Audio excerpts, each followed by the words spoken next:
And now, next up, Jny, keeping the show moving, we've got someone who I'm going to call Stefan. We met him and his lovely wife in Toronto a long time ago. He's been trading for a long time, but he's bringing on something that I'm going to actually need him some explaining from him to do. But it is without further ado that I would love to bring on Stefan. And Stefan, while he's coming on, there he is, on Twitter is DrZaius from Planet of the Apes. Planet of the Apes. Hi, Stefan. Yes, I'm a Planet of the Apes fan. Thanks so much, ladies, for having me on Liz and Jny. I met you two for the first time at the live show in Toronto in 2015, and I've been a huge fan ever since. And actually, I think that show was almost exactly 5 years ago today. Was it really? Yep, it was mid-October. That was one of my favorite road shows. Do you remember that, Jny? We had. Oh my gosh, we loved going to Toronto, and I loved that city. It was so great. And like Liz said, you and your wife were the sweetest, kindest, and it was great to meet you then. And we've continued to keep a relationship since. We see you on Twitter, but I know you've kind of gotten more into futures lately. Yeah. That's right. Actually, of course, I started off with regular equity options, and I try to be sort of product indifferent now. And I do like to use futures to try and boost my theta. So I think futures are a really capital efficient way to do that. All right. So I was looking through these slides earlier, Stefan. So you're going to have to walk me through what you've got going on here, because, well, first let's talk about you. Give people a little idea of what, your background. So wait a minute. I did not know that you grew up on a vineyard. Yep, that's right. Making ice wine. That's right. I thought you ladies might like the wine. Yeah, it's a lot of hard work growing up on a farm. A lot of risk, of course, as well, with the weather and everything. But it's just, I chose not to pursue that as a career. I chose to do something more computer-based. So I didn't continue. Did you step on the grapes? Old school? Did we step on the grapes? Yes, I'm pretty sure we stepped on a lot of grapes. No, I mean to make the wine, just like the Lucille Ball episode. We probably did. Yeah, we probably did. And plays hockey, enjoys hiking, and might be a Rubik's Cube expert. I love that. Stefan, the next time I see you, I'm bringing a Rubik's Cube and a stopwatch. Okay, well, I don't know if I'd call myself an expert, but I do like to fiddle with the cube a little bit every day. And I think I have a long way to go to catch up to Tony from Mexico and his kids who made that amazing Rubik's Cube mural of Tom that hangs in the studios. I know, it's crazy. Mm-hmm. Cool. All right, Stefan, so tell us a little bit about, we've got, you sent over this futures chart here for us. Tell us a little bit about some of these trades that you've been doing and what your favorites are. Okay, well, let me first preface my slide by saying I like to pay a lot of attention to theta in my account, so my daily theta number. And one of the ways I like to boost my theta, like I mentioned, is using futures options, but I have a certain target theta number that I'm trying to achieve. And is it a percent of your account? Usually around 0.1% of my account. So in a $100,000 account, that would be aiming for about 100 theta per day. So, and that would earn about a 9% return in a year.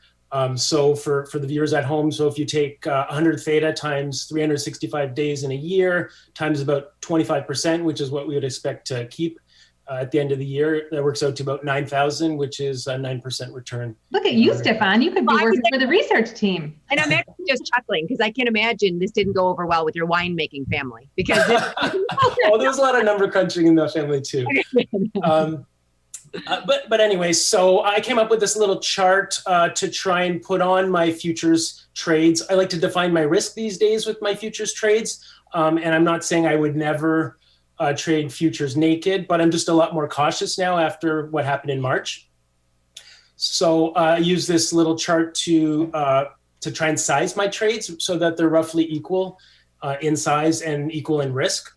Well, I love this because it's giving me a little cheat sheet. I might print this out and put it next to me because this is making them all equal in risk with all the different futures products, correct? Right. And this is just what I'm comfortable with. So some of the viewers might want to make their own sheet up that, something more along the lines of their own comfort and risk. But as an example, also I'll go through an example trade. So If I wanted to place a trade in /ES, which is the S&P 500 futures, I would look to sell a put spread or a call spread, or sell both sides if I want to do an iron condor. And I would try and go 50 points wide on my spread, which would give me a max loss of 2,500. And then I would try to collect a credit of about 10 points, which is $500. And that would give me an effective max loss of 2,000 and a probability of profit between 70 and 80%. So we could talk about management as well, but basically this is how I would begin putting on a futures options trade. Of course, I would do this in high IV rank environments and around 45 days to expiration. Now, would you say that your trading are you mostly doing this, or is this in addition to other things as well? Or have you kind of crossed the line and doing straight futures? No, I like to do everything. I'd say I'm product indifferent, but I like to include futures specifically for the capital efficiency, but also for the diversification. Futures are a really good way to have like non-correlated positions in my account and to keep my account diversified. I feel like Stefan, are you mostly doing one side or the other, or mostly iron condors? I would say I'm mostly neutral on most of my trades. So I would tend to do iron condors. Now I do get directional sometimes, but the most success I've ever had is just with neutral iron condors and neutral strangles. Now, do you do this? Do you trade full time, or do you have a job as well? No, I have a full-time job. So I only look at my positions maybe 30 minutes to an hour a day. This is great. It's funny because I'm watching the chat from all the other panelists, and Ken says, wow, I've got a lot to learn. DrZaius, you're doing a great job. So, and are you mechanical with the days till expiration? Are you placing them around 45 days and taking them off around 21 days and reestablishing? Do you follow those mechanics, or is it slightly different? Absolutely. I just follow all the standard Tastytrade mechanics. I know it's really important to roll futures within the, around 20 days to expiration. And that's because you don't want, I don't want one of those positions to, move against me and have the gamma risk towards the end of the cycle. So I'll try to roll it out at 21 days. So, and for my winners, managing a winner is really easy with these. I just close the position at 50% of the credit received. No, and I don't know if this is an inappropriate question, but I know you're saying only 20 to 30 minutes a day. Do you do it the same time every day, or is it something that you kind of keep an eye on, and when you see profit, you take it? Or is it, I'm trading only for this 30 minutes? That's a good question. No, I just kind of pick random times during the day, usually on my lunch period. But futures trade at night too. So I'll look at futures during the nighttime. Now, usually the bid-ask spread's a little bit wider at night, so I'll try to do those mostly during the daytime. But I'll also set alerts. So for speaking of management, so managing my losers or a trade that goes against me. So I'll just set an alert for the short strikes. So usually my last chance to roll a defined risk position for a credit is just before the short strike gets breached. So when my alert triggers, then it's kind of my cue to do something about it. And then at that point, are you always rolling out in time, or will you roll up the other side? Yeah, good question. So with an iron condor, if my short strike gets breached, of course, I would roll the untested side to the at the money to make it an iron fly, which would reduce my max loss. And try and keep the dream alive, and then hopefully roll it out in time and collect a credit on that roll as well.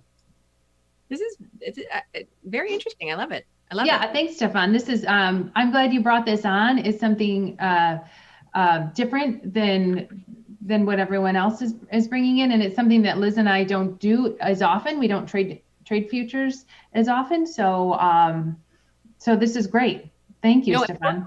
Absolutely. This has been very, very interesting. And I got to tell you, you did a fantastic job on camera. You're doing a great job. And you may or may not be part of the research team with some of the stuff you were given. This is great. Well, thank you. I tried to wear a little bit of red for Red Shirt Thursday. Oh, I know. I like the tie. Looking good. But for those of you who are interested, this will be archived.